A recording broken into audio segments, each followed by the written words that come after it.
Syukur juga pelbagai hasil kerajaan, kejayaan dan limpahan manfaat dirasai secara keseluruhannya oleh rakyat teramai.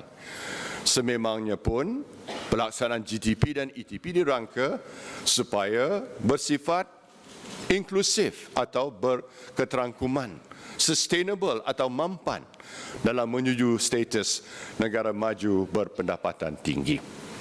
Saya tahu dan saya sedar para hadirin dan rakyat sekalian tertanya, apakah petunjuk utama pencapaian kerajaan selama 5 tahun ini?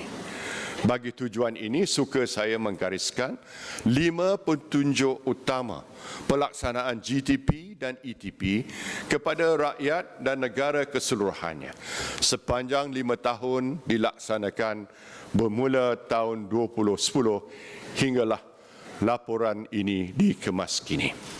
Pertama, pendapatan per kapita rakyat Malaysia telah meningkat daripada $7,059 Amerika pada tahun 2009 kepada $10,426 Amerika pada tahun 2014. Kedua, nilai pelaburan kekal tinggi dengan pelaburan sebanyak 142 bilion ringgit pada tahun 2009 telah meningkat kepada 228 bilion ringgit pada tahun 2014. Ketiga, 1.5 juta pekerjaan baru telah diwujudkan setakat 2014 dalam sektor-sektor NKEA sejak 2010. Keempat, lebih 5 juta rakyat lagi di kawasan luar bandar telah mendapat manfaat kemudahan asas seperti bekalan elektrik dan air bersih semenjak GTP dan ETP dilaksanakan. Dan kelima, hampir 170,000 golongan miskin telah berjaya dibawa keluar dari kepompong kemiskinan susulan kenaikan jumlah pendapatan mereka dalam tempoh 5 tahun ini.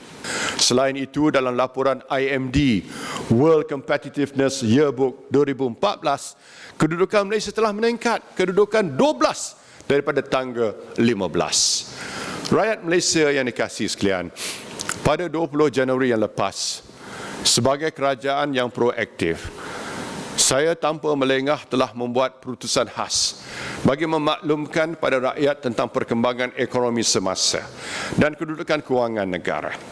Saya telah merumuskan 6 perkara asas, antaranya pertama, kita bukan di dalam keadaan gawat atau krisis seperti mana tahun 97 dan 98.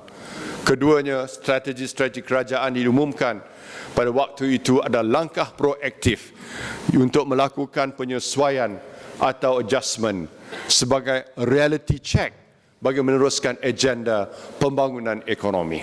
Tambahan pula, semalam selepas 10 tahun, kita telah sekali lagi berjaya menganjurkan sidang kemuncak ASEAN kali ke-26 yang menyaksikan Malaysia berperanan sebagai pengerusi. Pada majlis tersebut yang baru saja berakhir tengah hari tadi di Langkawi, kita telah berusaha mencapai 2 perkara penting, yakni penubuhan komuniti ekonomi ASEAN dan roadmap atau hala tuju ASEAN bagi tempoh 10 tahun akan datang sebagai detik penting kepada 600 juta penduduk di Asia Tenggara.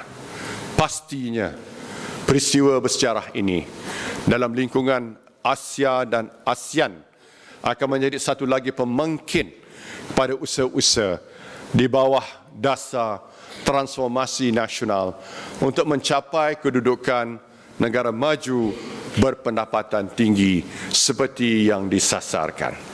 Walau dilintang dengan 1000 aral, biar kita sedang diasak dan dikritik sebagai sebuah kerajaan yang telus, saya selaku Perdana Menteri dan sebagai pucuk pimpinan bersama-sama Yang Amat Berhormat Timbalan Perdana Menteri dan didukung pula para menteri serta rakan-rakan anggota pentadbiran tidak akan sesekali berganjak atau menyerah kalah, malah tetap akan beristiqamah dan terus berjuang merintis sejuta lagi jalan baru demi kebaktian kepada rakyat dan negara.